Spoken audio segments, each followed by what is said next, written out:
അയോധ്യയിലെ രാമക്ഷേത്രത്തിൽ ധ്വജാരോഹണ ചടങ്ങ് നിർവഹിച്ച് പ്രധാനമന്ത്രി നരേന്ദ്രമോദി.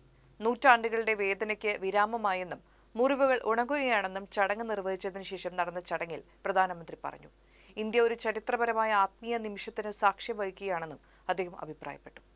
ഓരോ ഭക്തന്റെ ഉള്ളിലും സമാനതകളില്ലാത്ത സംതൃപ്തിയും അതിരുകളില്ലാത്ത കൃതജ്ഞതയും ഉണ്ടെന്നും അദ്ദേഹം പറഞ്ഞു.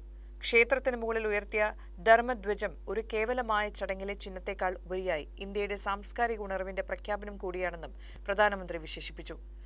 അഭിജിത്ത് മുഹൂർത്തത്തിൽ RSS സർസംഘചാലക് മോഹൻ ഭാഗവത്, ഉത്തർപ്രദേശ് ഗവർണർ ആനന്ദിബെൻ പട്ടേൽ, മുഖ്യമന്ത്രി യോഗി ആദിത്യനാഥ് എന്നിവർക്കൊപ്പമാണ് പ്രധാനമന്ത്രി മോദി ധ്വജാരോഹണം നിർവഹിച്ചത്. അതേസമയം അയോധ്യ ക്ഷേത്രത്തിലെ ശിഖരത്തിലെ 191 അടി ഉയരത്തിലാണ് പതാക സ്ഥാപിച്ചത്.